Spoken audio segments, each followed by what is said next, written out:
My name is... well, that doesn't matter. But what I'm about to tell you does. The deep web is not some magical place full of hidden knowledge and secret government files like people imagine. It's not thrilling. It's not thriventurous. And it's definitely not safe.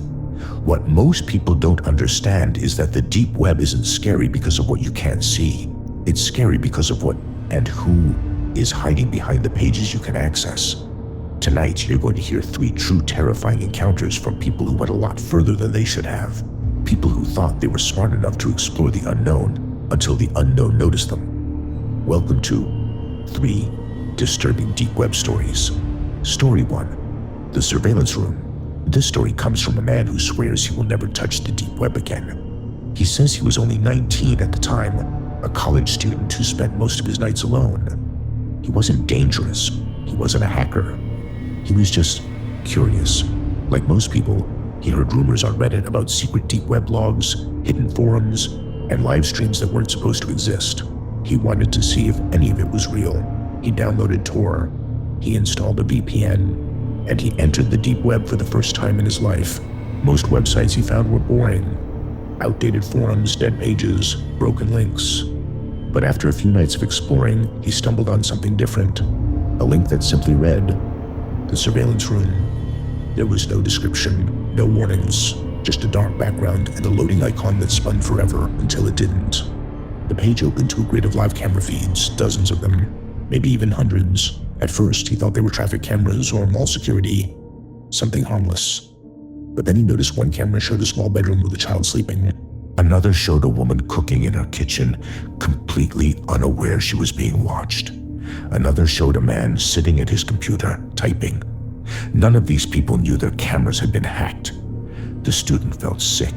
He tried to exit the page, but the grid suddenly refreshed, as if someone knew he was watching. One camera tile turned red. Then it expanded. It was a live feed of him. Not his room, not his house. Him, sitting at his desk, looking at his screen. At the exact moment he realized what he'd stumbled into, the camera angle wasn't from his webcam. It was from somewhere behind him. He froze. Slowly, he turned around. There was nothing there, just a dark, empty room. He slammed his laptop shut. He unplugged it. He sat there in silence, breathing hard. Minutes passed. Then his phone buzzed, a message from an unknown number. Do not turn around again. He dropped the phone and backed up against the wall. He didn't sleep that night, or the next. The message never came again. But something else did. Every time he used his computer, even for school, the webcam light would flicker on for a moment, then turn off. As if someone was checking, watching, waiting. He never used the deep web again. But he knows someone out there still has access to everything he does. And every time he turns his computer on, he wonders if the surveillance room is watching him again. Story 2, The Red Room Audition. This next story comes from a woman who was 22 at the time, a night owl, an insomniac, and someone who spent far too much time on the internet. She wasn't looking for trouble. She wasn't looking for danger. She was looking for something strange, something that would distract her from her loneliness. One night, while browsing through hidden forums on the deep web, she came across a thread titled, "Want to audition? We're choosing new participants tonight." Most of the replies were trolls joking around, but one comment caught her attention. "Click the link only if you're brave." She knew it was stupid. She knew it was probably fake. But she clicked. The page loaded into a black screen with a single line of text. Allow camera access to continue. She almost backed out. Almost. But she pressed allow, thinking it would lead to a joke or a jump scare. Instead, her own face appeared on the screen. Just her webcam feed. Nothing else. After about 10 seconds, white text slowly began to appear on the screen beneath her image. Do not speak. Do not move. Just look into the camera.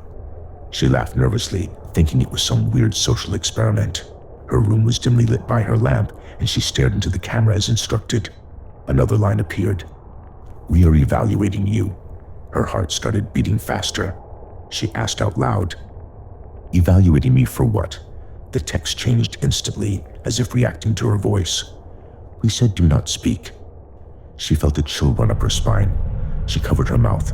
For a few seconds, the screen was silent. Then, new text faded in. Tilt your head slowly to the left. She hesitated, and her webcam feed glitched. Her image on screen suddenly jerked its head left on its own, even though she didn't move. A pre-recorded glitch. A hack. She didn't understand. Text appeared again. Good. You follow instructions well. Her stomach dropped. She didn't follow anything, and the website didn't even have access to control her webcam remotely. Or so she thought. Then the next instruction appeared. Stand up. She refused. The screen glitched again, but this time, her video feed didn't mimic anything. Instead, the lights in her room began to flicker. She slowly turned around to look at her lamp. It flickered again, violently. Then everything went dark. Her entire room lost power. Her laptop somehow stayed on, and a new message appeared. Audition failed. Her webcam feed disappeared completely. The screen turned black. Until one final message popped up.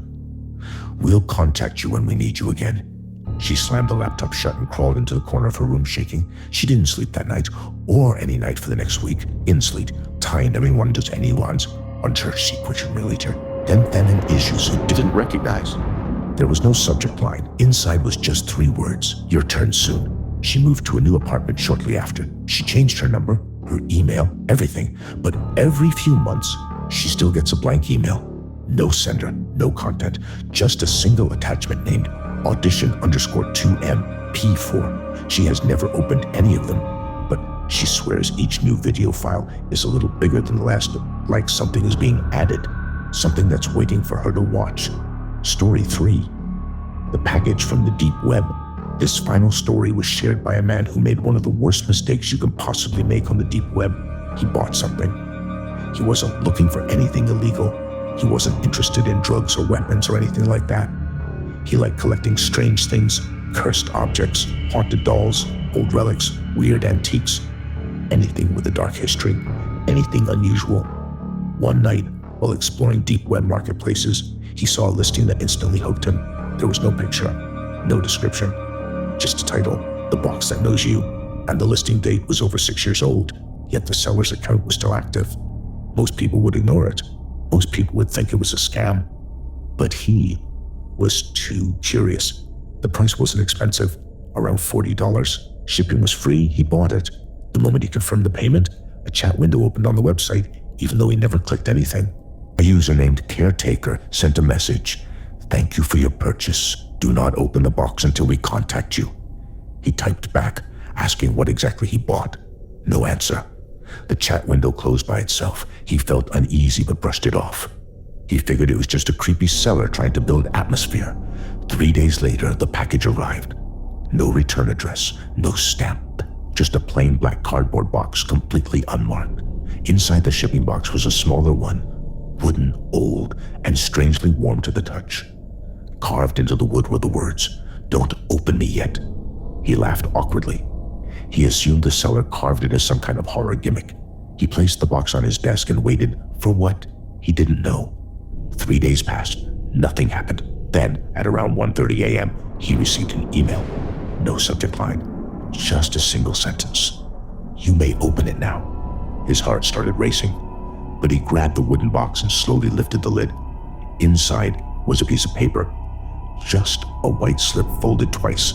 No trinket, no object, nothing valuable. But when he unfolded the paper, his breath caught in his throat. Written in red ink were the words, "But it's why did you move the box to the left side of your desk?" He froze. He had moved it the night before, just to make space for his notebook. Nobody should have known that. He stood up and checked his room, turning on every light. No hidden cameras, no microphones, nothing. He returned to the paper. Under the first message, more text began appearing, like invisible ink slowly developing. It said, "Stop looking for the camera. There isn't one." His hands started shaking. The ink continued forming. "We see you in other ways." He threw the paper back inside the box and shut it hard. That's when he heard a soft tapping. Not on his door, not on his window. From inside the box, a slow rhythmic tap, as if something was knocking to be let out. He backed away, terrified. The tapping grew louder. Then the box moved. Just an inch, but enough to prove something was inside.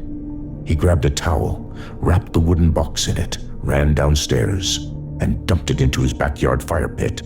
He poured lighter fluid and lit it. The flames grew high, but the box didn't burn. Instead, he heard the knocking again. Frantic, desperate, he grabbed a shovel, smashed the box open while it burned, and threw the pieces into a garbage bin. The knocking stopped. The box was destroyed. He thought it was over until the next morning. When he woke up, there was a package sitting on his desk. Black cardboard. No return address. Inside was a new wooden box, identical to the first one. Carved on top were the words, "You should have opened me again." He moved out of his house that same day, changed his number, quit his job. He does everything anonymously now. But every few months, no matter where he relocates, he finds a package waiting outside his door. Same black cardboard, same wooden box inside. And each time, the carved message is different. He's never opened any of the new ones, but the last one, the one he received 2 weeks ago, was carved with something that still keeps him awake at night. We are already inside.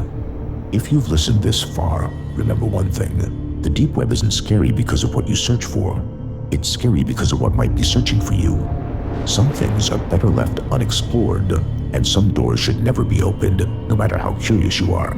If you enjoy stories like these, make sure to subscribe to our channel, Dark Vision, and turn on notifications so you never miss a new upload. Stay safe, stay aware, and most importantly, stay off the deep web.